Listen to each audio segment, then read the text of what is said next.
तो कहानी की स्टार्टिंग में हम मोहसिन नाम के एक आदमी को देखते हैं जिसकी कुछ ही घंटों पहले शादी होने वाली है। लेकिन हम देखते हैं कि शादी के कुछ घंटों पहले ही वो अपनी होने वाली वाइफ लोरा से मिलने आता है। और जब वो अपनी वाइफ से मिलता है तब उसकी वाइफ लोरा कहते हैं कि तुम्हें यहाँ पर नहीं आना चाहिए था, क्योंकि कुछ ही घंटों में हमारी शादी होने वाली है।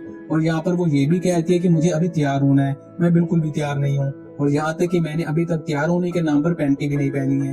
अब थोड़ी देर बात करते करते ये दोनों एक दूसरे के ऊपर कंट्रोल नहीं कर पाते और जमकर पलंग तोड़ वाला प्यार करने लगते हैं। लेकिन तभी हम देखते हैं कि वहाँ पर लोरा की एक फ्रेंड आ जाती है जिसका नाम ओल्गा होता है। और ओल्गा यहाँ पर इन दोनों को ऐसे देखकर मोहसिन को यहाँ से जाने के लिए कहती है, क्योंकि उसे नहीं पसंद था कि शादी से पहले ये सब हो। अब ओल्गा की बातें सुनकर मोहसिन वहाँ से चला जाता है। इसके बाद दिखाया जाता है कि मोहसिन और लोरा एक दूसरे के साथ शादी कर लेते हैं। और शादी के बाद मोहसिन लोरा को अपने साथ एक रूम के अंदर लेकर जाता है जहाँ पर ये दोनों जमकर खतरनाक वाला पलंग तोड़ प्यार करते हैं। इसके बाद अगले दिन सुबह का सीन दिखाया जाता है जहाँ पर लोरा मोहसिन के घर पर एक आदमी से मिलती है जिसका नाम नैचो होता है। यहाँ पर नैचो लोरा को बताता है कि वो मोहसिन का नया गार्डन है और यहाँ पर वो लोरा को काफी अट्रैक्टिव भी लगता है। अब ये दोनों थोड़ी देर बात करते हैं और फिर लोरा वहाँ से चली जाती है। अब इसके बाद दिखाया जाता है कि एक दिन मोहसिन और लोरा एक पार्टी में जाते हैं जहाँ पर मोहसिन लोरा को बहुत ज्यादा इग्नोर कर रहा होता है और ये देखकर लोरा काफी ज्यादा बुरा महसूस करती है। और तभी लोरा देखती है कि मोहसिन किसी और लड़की के साथ कहीं जा रहा है। अब यहाँ पर लोरा को लगता है कि मोहसिन का उस लड़की के साथ कोई चक्कर चल रहा है, इसीलिए वो उन दोनों का पीछा करने लगती है। और वहाँ पहुंचकर लोरा मोहसिन को देखकर काफी हैरान होती है, क्योंकि मोहसिन वहाँ पर उस लड़की के साथ इतने खतरनाक तरीके से मजे लेते हुए पलंग तोड़ रहा था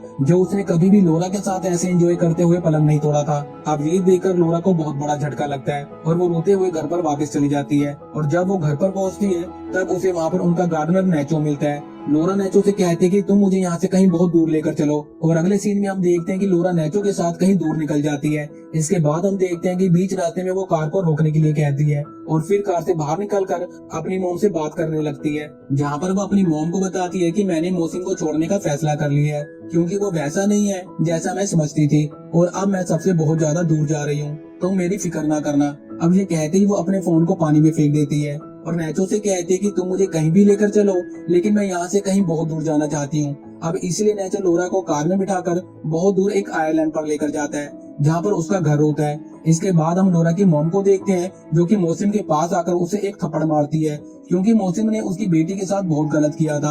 अब आगे हम देखते हैं कि रात के समय लोरा स्विमिंग पूल के पास बैठकर रो रही होती है, क्योंकि यहाँ पर उसे मोहसिन की बहुत ज्यादा याद आ रही थी। वहाँ पर नैचो उसके पास आता है और उसे समझाने की कोशिश करता है और यहाँ पर वो अपनी बातों से उसे काफी ज्यादा इम्प्रेस भी कर लेता है, जिसकी वजह से लोरा उसके काफी करीब आ जाती है और उसके कंधे पर अपना सर रखकर सो जाती है। इसके बाद हम देखते हैं कि एक दिन नैचो लोरा से कहता है कि मैं तुम्हें अपने डैड से मिलाने के लिए ले जा रहा हूँ, लेकिन यहाँ पर हम देखते हैं कि वो ये बात काफी डरते हुए बोल रहा था, दरअसल क्योंकि वहाँ पर मोहसिन भी आने वाला था। लोरा को उसकी बातें सुनकर थोड़ा शक हो जाता है, इसलिए वो नैचो से कहते हैं कि तुम मुझसे जरूर कुछ छुपा रहे हो, मुझे सच सच बताओ कि क्या बात है। तब यहाँ पर नैचो लोरा को बताता है कि मेरे डैड कोई आम आदमी नहीं है, बल्कि एक डॉन है और वो मोहसिन के भी दुश्मन है। साथ ही साथ वो ये भी कहता है कि मैं तुम्हें मेरे डैड के कहने पर ही यहाँ पर लेकर आया हूँ। लोरा जैसे ही ये बात सुनती है उसका दिल टूट जाता है और उसे बहुत ज्यादा गुस्सा भी आता है, क्योंकि उसके साथ एक बार फिर से धोखा हुआ था। इसके बाद हम देखते हैं कि नैचो लोरा को अपनी कार में बिठाकर अपने डैड के पास लेकर जाता है। अब वहाँ पर पहुँचते ही उनके पास कुछ गार्ड्स आकर लोरा को अपने साथ ले जाने के लिए कहते हैं। नैचो लोरा को उनके साथ भेज देता है, क्योंकि उसको लगता है कि वो बॉडीगार्ड्स उसके डैड के लिए काम करते हैं। अब इसके बाद हम नैचो के डैड को देखते हैं और वहाँ पर मोहसिन भी आया होता है और थोड़ी देर बाद वहाँ पर नैचो भी आ जाता है। अब नैचो के डैड मोहसिन से कहते हैं कि तुम्हारी वाइफ हमारे कब्जे में है और वो मेरे बेटे नैचो के साथ बिल्कुल सेफ है। लेकिन तभी यहाँ पर नैचो कहते हैं कि उसे तो कुछ बॉडीगार्ड्स लेकर गए हैं और मैंने उसे जाने भी दिया है, क्योंकि मुझे लगा कि वो आपके ही बॉडीगार्ड्स हैं। अब उसकी बातों से हमें पता चलता है कि लोरा को किसी और ने किडनैप कर लिया है। अब ये पता चलते ही मोहसिन और नैचो दोनों लोरा को ढूंढने के लिए निकल जाते हैं। अगले सीन में हमें लोरा को दिखाया जाता है जो कि मोहसिन के भाई के साथ होती है, जिसका नाम एड्रियन होता है और एड्रियन बिल्कुल मोहसिन की तरह ही दिखता है। और हमने फिल्म की स्टार्टिंग में देखा था कि लोरा ने मोहसिन को किसी और लड़के के साथ पलंग तोड़ते हुए देखा था, लेकिन असल में वो मोहसिन नहीं था बल्कि उसका भाई एड्रियन था।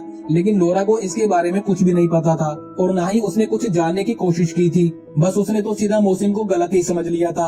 अब थोड़ी देर बाद वहाँ पर मोहसिन और नैचो भी पहुंच जाते हैं। अब यहाँ पर मोहसिन का भाई एड्रियन बताता है कि लोरा पहले प्रेग्नेंट थी और उसका एक्सीडेंट हो गया, जिसकी वजह से उसका बच्चा मर गया। और साथ ही साथ वो ये भी बताता है कि ये सब मैंने ही करवाया था। दरअसल वो मोहसिन को ये सारी बातें इसलिए बताता है ताकि उसके भाई को गुस्सा आ जाए और तभी हम देखते हैं कि एकदम से लोरा मौसम की तरफ भागने लगती है, लेकिन ऐसा करने से पहले ही पीछे खड़ी एना उस पर गोली चला देती है और इसके बदले में नेचो भी एना पर गोली चला देता है और इसी दौरान मौसम अपने भाई को भी गोली मार देता है और यहाँ पर एडिनो भी मारी जाती है। अब इसके बाद हम देखते हैं कि नेचो मौसम पर गोली चलाने वाला होता है, लेकिन यहाँ पर लोरा को देखकर वो रुक जाता है और वो वहाँ से चुपचाप जाने लगता है। अब यहाँ पर हम देखते हैं कि मौसम लोरा को अपने पास लेकर रोने लगता है क्योंकि लोरा मर चुकी थी। अब इस कहानी से हमें ये तो सीखने को मिलता है कि रिलेशनशिप में विश्वास होना बहुत जरूरी है और अगर कोई गलतफहमी भी हो गई है तो कोई बड़ा कदम उठाने से पहले एक बार बातचीत जरूर कर लेनी चाहिए, जिससे बहुत तरह की गलतफहमियां खत्म हो जाती हैं। और इसी सीन के साथ ये कहानी यहीं पर खत्म हो जाती है।